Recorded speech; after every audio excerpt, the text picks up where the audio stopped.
The teaching text for today comes from Mark 15, and it's verses 1 through 15. That's what Mark writes. It says, very early in the morning, the chief priests with the elders and the teachers of the law and the whole Sanhedrin made their plans. And so they bound Jesus, led him away, and handed him over to Pilate. Are you the king of the Jews? Asked Pilate. You have said so, Jesus replied. And the chief priests accused him of many things. And so again, Pilate asked him, aren't you going to answer? See how many things they're accusing you of. But Jesus still made no reply, and Pilate was amazed. Now, it was the custom at the festival to release a prisoner whom the people requested. And a man called Barabbas was in prison with the insurrectionists who had committed murder in the uprising. The crowd came up and asked Pilate to do for them what he usually did. Do you want me to release to you the king of the Jews? Asked Pilate, knowing it was out of self-interest that the chief priests had handed Jesus over to them. But the chief priests stirred up the crowd to have Pilate release Barabbas instead. What shall I do then with the one you call the king of the Jews? Pilate asked them. Crucify him, they shouted. Why? What crime has he committed? Asked Pilate. But they shouted all the louder, crucify him. And wanting to satisfy the crowd, Pilate released Barabbas to them. He had Jesus flogged and handed him over to be crucified. This is the word of the Lord.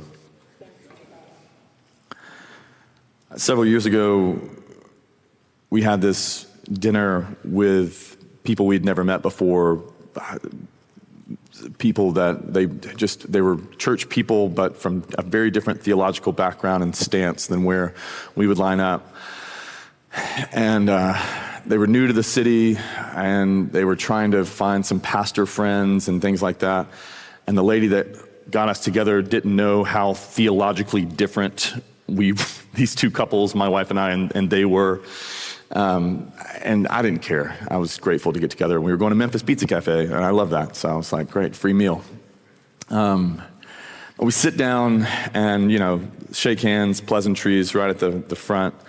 And immediately, the question from the wife was like, all right, so what do you guys even believe? And I think my response was like, could you buy me a drink first? I did say that. But I was like, well, what do we believe? And I actually talked about this passage. They knew the Bible. And so I talked about this passage, and I said, at the end of the day, here's what I believe. I said, you remember Barabbas, guilty, charged, in prison, and then all of a sudden you have Jesus standing there, completely innocent, and has done nothing wrong. And then all of a sudden there's this trade that's made where Barabbas is set free and Jesus is condemned. And I was like, my whole faith could be summed up in saying the innocent was condemned so that guilty sinners like me could be set free. Like at the basic level, like that's what I believe. I believe that I live inside a reality where I was guilty of sin and Jesus just took my place. And so he was completely condemned for charges that he never committed. And the charges that I committed, I was set free from those things. The guilty was set free while the innocent was condemned. And so what I want to do today is look at this story and this scene, because I think what it reveals is a visible picture of the gospel. Like if you're like, what is it about Christianity? What is it? Like it really does just in picture form, and an actual scene taking place. You see what the gospel at its basic level, here's what it is. And so you see that in there. And so what I want to do is I want to take that picture and just apply it to different groups of people in our church. Hopefully so that it leads us to a greater understanding of what Jesus has accomplished for us, what he wants to do for us. And hopefully that it gives us hope and stirs us with affection for him, and that we see this text that we probably have heard a billion times and we fall in love with Jesus again. But I want us to see, the first thing is that this trade that takes place between Jesus and Barabbas. And so you see the charges of Jesus go to the next slide here. There's these charges against Jesus. Jesus is charged with being an insurrectionist. He's charged to be a threat of Rome, causing trouble and riots. That was in the previous passage. He's charged with all of those things. Now, he's done none of that. He hasn't actually done any of those things. But he's standing beside someone, Barabbas, who's actually done all those things. He was the insurrectionist. He is a person.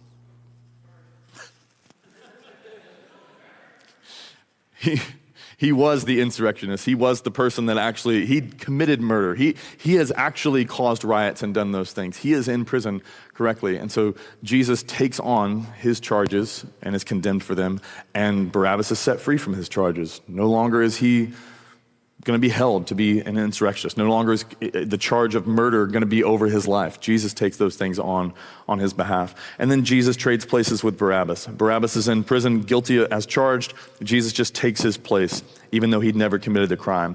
And then the most substantial way that you see this trading, this Jesus, the righteous being condemned, the innocent being condemned while the guilty can go free, is just honestly in the name. Barabbas. Go to the next slide. Next slide. There it is. Barabbas, the word means son of the Father. That's what his name stands for. It's Bar, that's the son of the Father. And then you have Jesus, who is son of God the Father. And so it's almost like God is laying it on very thick, like just to let you know, like what is taking place, what I'm doing with my son. What is happening is the son of the Father, who is a sinner, criminal, the son really of Adam, is being replaced by the son of God the Father. And the one that's going to be set free is not the ones that deserve it, but it's the one that actually doesn't deserve it at all. And the one who's going to be condemned is not the one that deserves it, but the one who has done nothing at all. And so you see this switch, that it's the son of the Father is replaced by the son of God the Father. And so again, at the basic level, like this is what Jesus offers to us. You are guilty of sin, and I do not want you to be condemned over your sin. I want you to be set free. Therefore, though I am innocent, I will take that stuff on to turn you from a son of a sinful father into a son of God the Father, from a from a child of a sinful father to a child of God the Father. And so Jesus takes our place so that we can actually be set free. So again, I want to take those things and just apply the truth of that to different parts and different people. So, to the people in our church and to the people listening or whatever, who they know that they are guilty of sin. Like you just know at a level, like I know that I struggle with sin. I'm in an ongoing battle with sin. I can't seem to get over it. I can't seem to get past certain sins in my life. To the people who know that they are guilty of sin, can't seem to stop struggling with it. To you, like this type of person would be the person that Romans 7, unfortunately, is their life verse, which is, I do the things I don't want to do, and the things I do want to do, I don't do those things. And you thank God that's in the Bible, because Paul's also saying it. And like, if that's you, so to the people who just know that they're guilty of sin and they just struggle with it, what we need to see is what happens to Barabbas in this is the same thing that happens to a sinner who's guilty of sin. Barabbas, because of Jesus, is not treated as his sin deserves. Because Jesus steps in, because Jesus is there, he is not treated as his sin deserves. He deserves to be punished, he deserves to be condemned, he deserves to pay for his wrongdoing. But because of Jesus, he doesn't experience any of those things. Because of Jesus, the guilty sinner is not treated the way that sin deserves to be treated. And for us, we need to know this, because there can be these spaces in our lives and these times in our lives where it made sense that like I entered into Christianity, Jesus forgives my sin.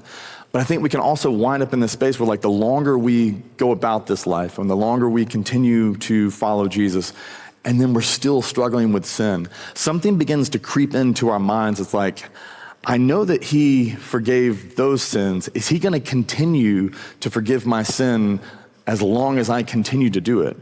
And what begins to creep in is this thought or this fear of like, maybe he forgave those things, but I keep struggling with the same one. I find myself in the same place again and again and again. Like, does this road of grace eventually just run out? And he's like, look, honestly, I forgave that 100 times, but dude, seriously, figure it out. I'm not forgiving this anymore. I think there's this fear that wells up, and I know it wells up in me, that eventually one day he's gonna look at me and go, that's enough. You've just sinned too much. And if it was a different sin, maybe, but like honestly, it's the same thing. You keep asking for the same thing. It's like that meme that says like, are you supposed to pray for your leftovers? Like, God, here I am again with this spaghetti. Should I pray for this? It's like, it's the same sin. Like, can I really ask forgiveness again, knowing that tomorrow I'm probably gonna be right back here asking forgiveness for the exact same sin? And this story, what it's meant to do is to show us that like, he does not treat sin, and he does not treat sinners in the way that their sin deserves to be treated. He does not want to do that. His grace isn't gonna run out for you. And so if you constantly find yourself having to ask for forgiveness for the exact same things, this is supposed to be a story that you can look back to and be like, will he actually? Yes, he will. He will not treat our sin the way that it deserves to be treated. And he doesn't do that here, and he doesn't want to do that for us. And the reason is because here in this space, Jesus is treated the way that our sin deserves to be treated. Barabbas had sin, and it deserves to be treated with prison and death. And Jesus just takes that on, and he's like, I will take on the prison, I will take on the beatings, I will take on the punishment, and I will ultimately take on the death. Your sin has been treated as it deserves. It just wasn't treated on you. It didn't happen to you. Jesus was treated the way your sin deserves so that you wouldn't have to be treated the way your sin deserves. And so in this space, when you're sitting there and you've been following Jesus and you're wondering like, will he forgive me again? Will he forgive me again? Is he ever gonna turn and say, now I will make you pay for what you did? He'll never do that, because he's like, I have paid for what you did. I have taken that on. I have done that for you. Barabbas is not treated in the way that his sin deserves, and Jesus will not treat you as your sin deserves.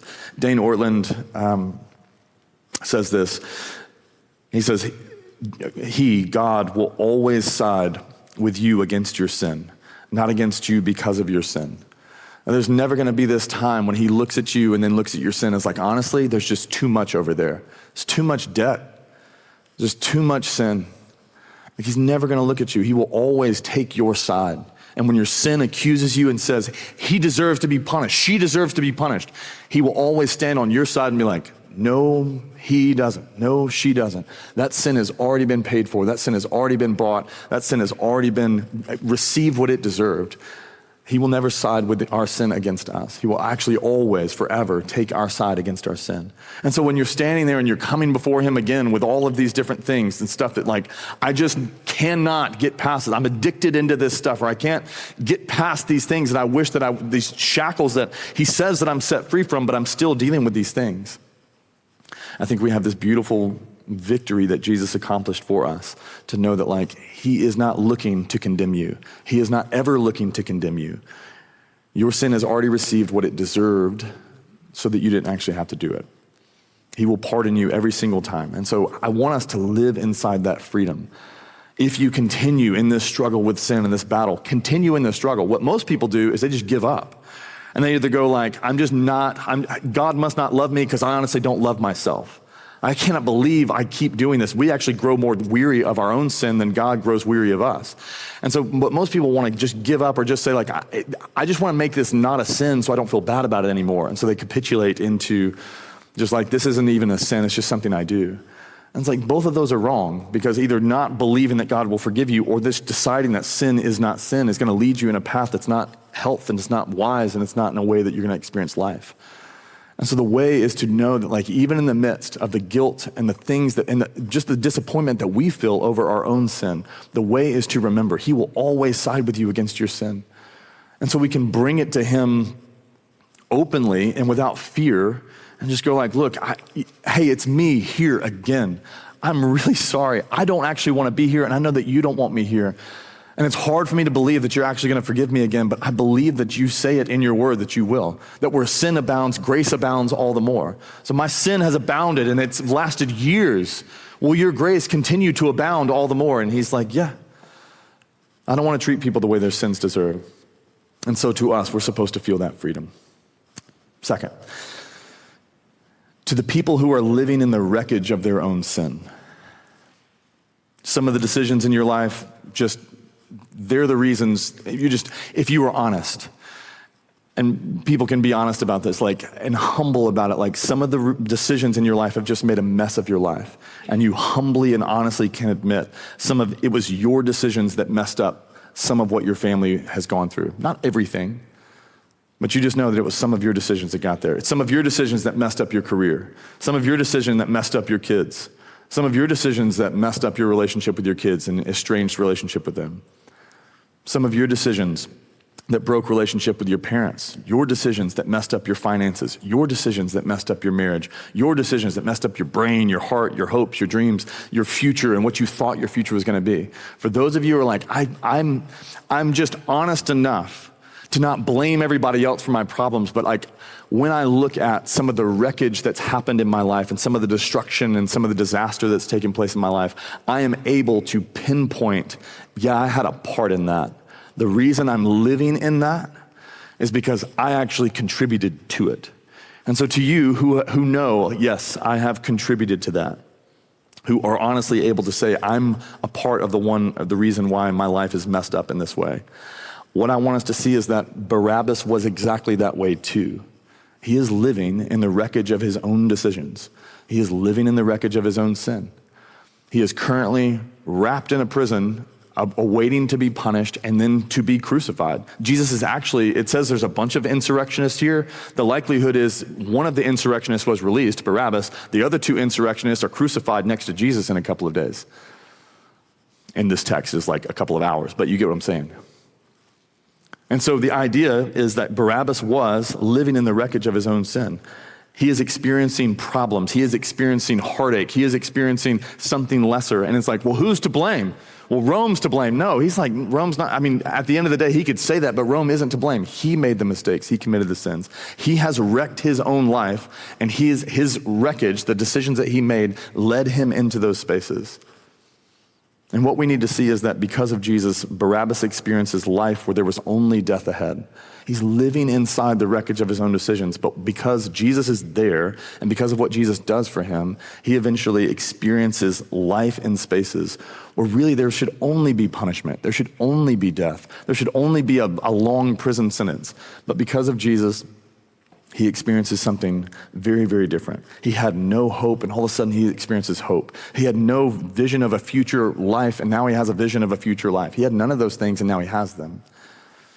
And so because of Jesus in Barabbas' life, even though he's living in the wreckage of his own sin, Jesus brings life into the midst of that wreckage. He changes it, and he shapes it, and he does something better in the midst of it. I called a friend of mine last night who lives in New York, and met him when I was there, and he used to be a pastor. And I was struggling with this point because I initially said that Jesus can redeem us out of the consequences. This is the original point. Redeem us out of the consequences of our own sin. And I was like, man, probably not for divorced people who aren't going to remarry their divorced spouse. Like, he's not going to just repair them back together. Not to say that he couldn't, but that's not the experience of my parents. That's not the experience. So to say that God will just redeem us out of the consequences of our own sin, I started thinking about my friend in New York, because he used to be a pastor and now he's not. And he would very honestly and humbly say, he is living inside the wreckage of his own sins, his own decisions. He is not a pastor anymore based on decisions that he made. He and his family are not experiencing life and fullness, and he listens to the podcast, so brother, I love you. But he is not experiencing the riches of what family could be. He's not experiencing the riches of what his marriage could be. And even last night, he's like, I know, I did this. I chose this. I'm not the only one that contributed to this, but I'm living in the wreckage of my own sin. And so as we were talking, I just read the point that I initially had to him, and I was like, I just don't feel like I can say that based on your life. I don't know that Jesus has redeemed all of the consequences. You're living in those consequences. And this is what he said something I thought was really helpful, and it changed my point. But he said this, he said, we need to remember that Barabbas will still be known, maybe for the rest of his life, as an insurrectionist and a murderer to the people around him. People know what he did, and they might never forgive him. People aren't going to welcome him with open arms, but it's still true. He is walking in a new life and a new identity because of what Jesus did. And so he says that and begins unpacking that. He's like, people know what I did. I'm still living with people that haven't forgiven me for the things that I've done. I'm still living in the wreckage of my own sin. He's like, but it is still true that Jesus is doing something in my life, and my identity isn't based in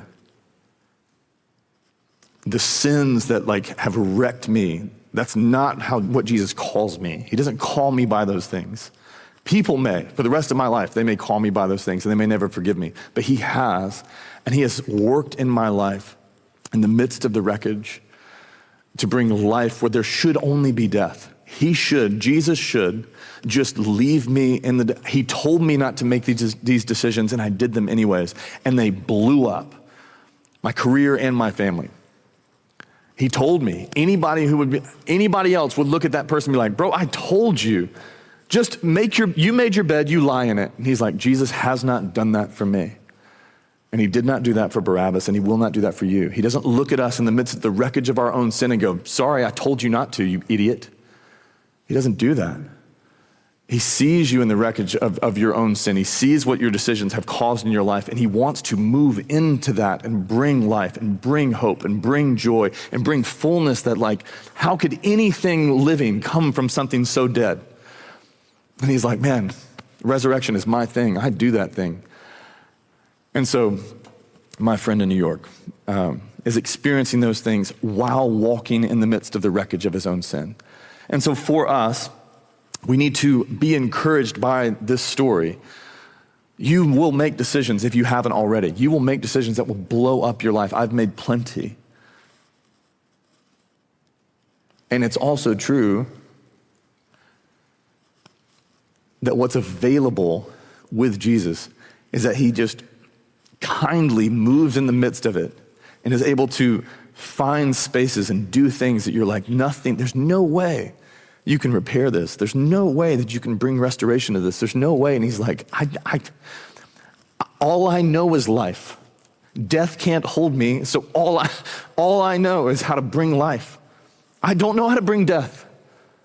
And so if you invite me into the wreckage, if you invite me into the disaster, if you invite me into the death, all I can do is breathe more life. That's all I have. And you see this all throughout the scriptures. You see this in Peter's life, the wreckage of his own sin, denied Jesus, the wreckage of that, just lost his calling, back being a fisherman, just lost everything, and Jesus breathes life back into a thing. See this with the woman at the well, the wreckage of her own sin made her an outcast. There's no one, and then Jesus seeks the outcast, and he brings her back into community. They may call her forever the woman who slept with 5 husbands or whatever. They may call her that. Her people may call her that. But it's still true that her people are also like, but she was the evangelist that led us to Jesus. He brings life into something. The woman caught in adultery, living in the wreckage of her own sin. And then all of a sudden, Jesus is there in the midst of it and doesn't condemn her and leads her out of a space of sin into something. This is dead and she should die. And all Jesus does is bring life where there should have been death. That's what he does. The prodigal son story that Jesus gives us is supposed to be so compelling for us when we're walking in the wreckage of our own sin, because you see this son that's just living in the wreckage of his own sin. Like you told your father you basically wanted him to be dead, took the money, ran, slept with every prostitute you could find in that city, spent all your money, and now you're eating with the pigs. You deserve what you got. This is what you deserve. This is the wreckage of bad choices. But as soon as he starts to go home, as soon as he heads towards the father doesn't look at him and go like, been a minute. And he doesn't kick him out. He doesn't make him a slave or a hired servant. He like runs to him, arms around, a ring, shoes, the best robe, which is his robe. Like, this son of mine was dead and now he is alive. The father breathes life back into the son. And so in the midst of the wreckage of our own sin, the things that we're walking in that you could point to and be like, I made a decision, life broke in the midst of it. I don't see how anything good can come from this. I don't see how he can work in the midst of this. That's what he does. But it does require us to actually go to him for those things and to not run away from him in fear or shame that he's going to condemn us over those things. He does not want us to live inside the wreckage of our own sin. He will not look at you and be like, sorry, told you not to, good luck. He will not do that. He invites things, he wants to be invited into that space to be like, please let me in there. Let me in there. I can do far more. You think that nothing good can come out of this thing. You think that everything is just, that you've butchered it, that you've ruined it, that it's never going to come back to life. I bring things back to life. Let me in. I've experienced this when I went to New York. I was telling, and just terrible decisions and different things that I'm just selfish, egotistical stuff that is still in here somewhere. God, get that out of here. And it just ruined so many things. And I don't have it long enough to tell that story, but anyways, Jesus did that work. My relationship with Rainey is the same way. We butchered our relationship and just living in the wreckage of our own decisions. And then all of a sudden inviting him back into that thing, and what he began to do was just breathe life where there was death and repair something that was just broken and dead. That is what he does. And the story of Barabbas is supposed to be this thing for us that we look at and be like, I made a decision and I feel like I'm just destined to live a life that is just completely empty and I blew it up. It's a disaster, and it deserves to be a disaster because I deserve it to be a disaster. And Jesus is like, I do not want you to stay in the wreckage of your own sin. I will work in the midst of that to gather you out of that, to bring things into those spaces where you think that only death can live. I will bring life. And that's available for us. And so if you're in those situations with your family, with your finances, with your own mind, your own heart, your own dreams, your own future, whatever, if you're living in the wreckage of your own sin, you need to know that what he wants to do is bring life. I don't know that he will absolutely repair every single thing inside of that and take away every consequence of your sin. I believe that he can, but I don't know that he will. He didn't do that for the Apostle Paul. The Apostle Paul forever said, I'm the worst of sinners because I persecuted the church of God and I called them to recant. I made them say that Jesus wasn't king. I made them do those things. And he's like, he lived with this thing that he's like, I just hate that I did that. And he's living with some of that. But he also, out of the wreckage of his own sin, became an apostle to the nations and was the most, was the church planter that written the most of the scriptures and all those different things. And like, Jesus breathes life where there's death. And you need to know that too. All right, and to the third and last. To the person who is just questioning or wondering about Christianity. You're like, I don't know where I stand. One, thanks for coming to church. That's pretty cool. If I was wondering about the shellfish at Taco Bell, I probably wouldn't go there to check it out. So if you're, was that not a good, okay. That wasn't in my notes. I thought that would really land. It didn't. To the person who is questioning Christianity and wondering about Jesus, this scene, Barabbas and Jesus, is a picture of what the gospel will do in your life. It is the perfect scene to look at and go, what will the gospel do? What will Jesus do? What is the good news of Jesus? Why is he good? This is the perfect picture of what the gospel will do in your life. Jesus not only changes Barabbas' status from guilty to innocent, you need to see that, changes his status from guilty to innocent, but he also changes his entire trajectory of his life. His whole life is different now. Everything is different for him. His whole life has changed. I'm going to die to, I guess I live. His whole life is completely changed. That is what Jesus wants to do for us. What you should see in that picture is not only does he want to forgive you of your sin and remove a guilty verdict over your life and give you a clean, innocent verdict over your life, but he actually wants to work in your life to change the course and direction of your life. He can do things in your life to change your whole life. I came across this in this book, and I wanted to share it with us today. But in the 19th century, there was this prominent atheist debater. His name was Charles Bradliffe. And he would go around, he was an atheist, he would go around challenging Christians and evangelists to debates and try and debate them in public. And so if you think that's new with the internet and social media, it's not. It's been happening since the 1800s, or maybe even beyond that. But he would go around doing those things, and one man he challenged was a man named Hugh Price Hughes, who was an evangelist that worked among the poor in the slums of London. And Hughes told Bradliffe that Bradliffe wanted to debate him, and Hughes was like, I will debate you with one condition. And this is what Hughes said. He said, I propose to you that we each bring some concrete evidence of the validity of our beliefs in the form of men and women who have been redeemed from the lives of sin and shame and by the influence of our teaching. I will bring 100 such men and women, and I challenge you to do the same. Bradliff didn't think he could bring 100, so Hughes told him that he could bring 50. And if he couldn't bring 50, then he could bring 20. Hughes finally whittled the number down to 1. All Bradliff, the atheist, had to do was to find one person whose life was improved by atheism, and Hughes, who would bring 100 whose lives had been improved by Christ, then he would agree to debate him. Bradliff ended up withdrawing from the debate. And the writer of this book, Dr. James Kennedy, says, people are not improved by atheism, but people are improved by the gospel of Christ. And I love that idea. I love that story. I think it's very interesting. It's a very interesting book. If you're questioning Christianity or you just want to grow more in understanding your faith, What If Jesus Had Never Been Born is an incredible book for you to read. But what I love about it is like, he's like, I work among the slums of London. I share the gospel with people. I've seen their lives changed. Countless lives changed. I've seen Jesus just do this. I'm not actually worried it's going to be super easy. I could find 100. I could find 200. I could find people who have been changed by this man, Jesus, because that is what he does. Not only does he give them a clear verdict and say you're innocent, but he also just changes and radically shapes people's lives in a very, very different way. He will change your life. That's what he does. And one of the best stories I've heard in a while about people's lives who've been changed by Jesus was from this Italian actor, Pietro Cerubi. He actually played Barabbas in The Passion of the Christ, Mel Gibson's The Passion of the Christ. That's the actor that played Barabbas. And Cerubi was a self-proclaimed atheist before and during the filming of this thing, but he had this moment in the film where some of you may have seen this, but he had this moment in the film where this text is being played out and he's being released while Jesus is being condemned.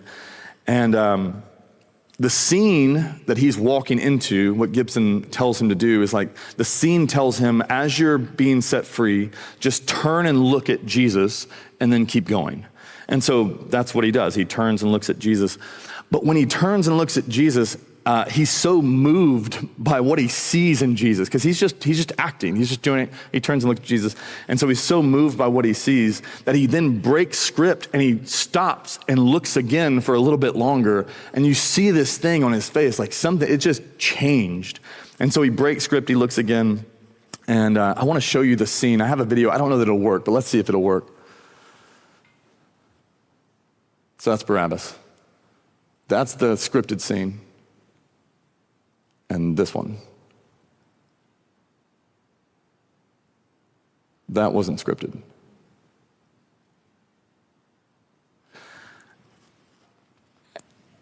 And he said from that look, he became a believer in Jesus. And he wrote a book. And he called the book From Barabbas to Jesus, Converted by a Look. And he's like, I was an atheist, and then I looked at this man, and like my whole life changed. This is what he says. He says, when our eyes met, I felt a sort of surge. I'd never experienced such a thing in all my years of acting. I felt as if there was this electric current between us. When looking at me, his eyes had no hate or resentment, only mercy and love. It was not only a professional, but above all, a human experience. I am not embarrassed to say that during the filming, I had a conversion. All of the actors who took part changed a little bit after this experience, but I have learned much more from the film than from any conference. I have done extensive anthropological research as a man and as an actor. I was instructed in martial arts. I lived in a Tibetan monastery for 6 months with a vow of silence. I practiced meditation in India. I lived in the Amazon. I have finally found the peace I longed for. I have reached the final goal of my search in Jesus. I love that. And if you go and find it, actually, you know how Instagram works. We're talking about it right now. It's probably going to pop up on your phone in your next reel. But what Jesus has done in this man's life and what he has done for countless lives before him is he changes their lives. He does something that no one expects, that no one even thinks, because what he looks like he's able to do is not what he's actually able to do. What could he possibly do? The man's being bound and sentenced, and then he's going to be crucified by the Romans. Like, what will he actually do? He will change your life. He has changed my life. I had a conversation with a lady this week, and I was just trying to express like, I couldn't go into all the different things that he's done in me, that he's changed me. And I don't have many people that remember me as a pagan in high school. I'm actually gonna go see one this week, but he remembers. And he's like, you're just a different person. I'm like, I didn't bootstrap it myself. I didn't willpower this thing to become somebody brand new. I didn't do those things. He is true to his word. He changes people. He will literally make all things new. That's what he does. And so what he wants to do in your life is free you from the guilt of your sin and not condemn you over it. But then he also wants to bring about this abundance of life. And he said that he was like, I came to give abundance and life in abundance. That's what I came to do. I came to change your life from one where you're not experiencing abundance into something you actually are experiencing those things. That's what he wants to do. That's what Barabbas experiences in this text. That's what so many people have experienced, and that's what he wants to do. And so if you're questioning Christianity and wondering, what's Jesus gonna do? He will free you from the guilt of your sin, and then he will radically change your life and lead you into an abundance that you cannot get to on your own. One that you might 10 years down the road not even be able to explain. But that is what he does, because that's who he is. All you have to do is receive it. All you have to do is receive it. If you think of Barabbas, all he had to do to receive this wonderful gift was really just let it happen. He could have said like, nah, I'm gonna stay in prison, but then you're an idiot, don't do that. All he has to, like, in order for it to happen, in order for him to receive the innocent verdict and to receive a life change, he didn't have to do something good. He didn't earn it. He didn't deserve it. It wasn't like, Barabbas, we really need to see a lot of work out of you. You really got to earn this thing. Like, he's not doing anything. Everything he's doing is hurting his cause, not helping it. He does nothing. It is pure gift. All he has to do is just let the transaction take place. Just let it happen right in front of you. And the same is true for us. If we want to experience this life that Jesus has for us, all you have to do is receive it. You do not have to work for it. You do not have to go to church for it, although you should get involved in the community, but doing good things cannot earn it. It is a gift that you just receive. And so John says in John 1:12, he says, to all who did receive him, Jesus, to those who believed in his name, he gave the right to become children of God. And then in John 5, he goes on and he says, they, the ones who received him, they will not come under judgment. Indeed, they have crossed over from death to life. They have experienced a brand new thing, a brand new life. They're not going to receive the judgment that they're due, but they're actually going to experience life instead. But it's through the receiving of it, not trying to earn it, not trying to do something good for it, but just receiving it. And I was talking to the lady this week and I was like, receiving it just looks like, what would you say if I was standing at your door and you invited me inside? And you'd be like, come on in. That's what she said she'd say. And I was like, great, just say that to Jesus. Come on in. Let's do this thing. like he has done all the work to make it so simple and so easy. And so if you're questioning like this Jesus thing, what is this thing? What is he asking of me? What's he gonna do? What do I have to do? Like, just receive him. And just tell him like, I welcome you. I welcome you. I don't know what that is. But I welcome you into my heart, into my life. I welcome you into these spaces. I welcome you. I welcome your forgiveness of my sin. I welcome you. I did that when I was 17 years old. I gave him 6 months. I'm like, I'm welcoming you for 6 months. And then we'll see. I really did that. That's a real, I'm a little stubborn. I was like, Jesus, I will give you 6 months to change things in my life. And if 6 months happens, honestly, I'm going back to my sin. And I am 39 now, and so I don't math well, but I think that's 22 years. 6 months, Jesus turned 6 months into 22 years. And he has radically changed my life. That's what he does. He doesn't know another way. And it's just welcoming him in. And so I'd love to close by just inviting the worship team. Y'all can come on up. And everybody else, I just invite you just into a moment of reflection. And so you can bow your head and close your eyes. You can, however you feel the most comfortable to reflect.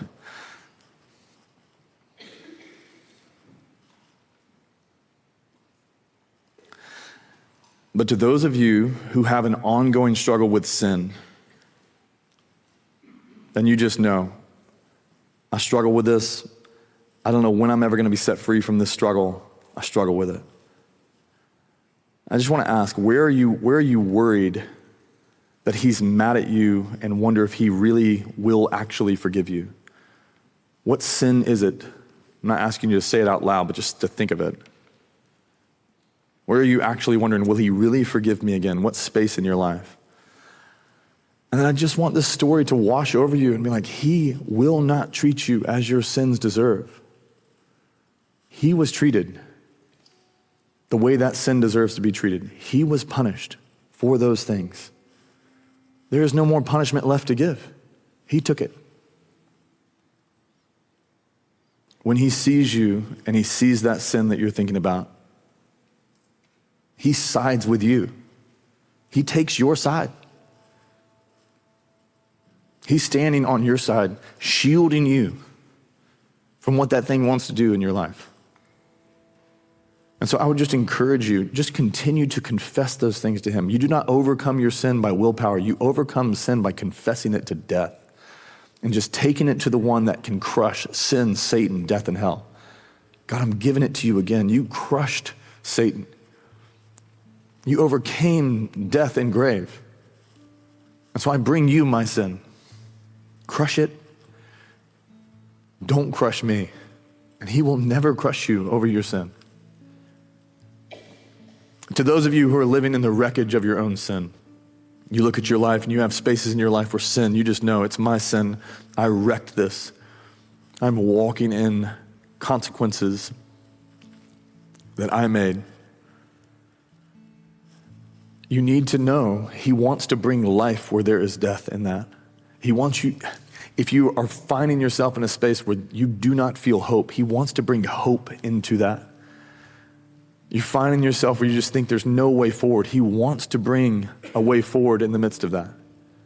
He can. He's the only one who can, but he can. And so I would just encourage you in this moment, if there's a space where you're like, I'm just living in the wreckage of my own sin, just invite him into that space. Jesus, please bring life where there is death. Bring hope where I don't have any. It looks like I'm destined to experience something because I made this decision one time. Please bring life. Invite him into that thing.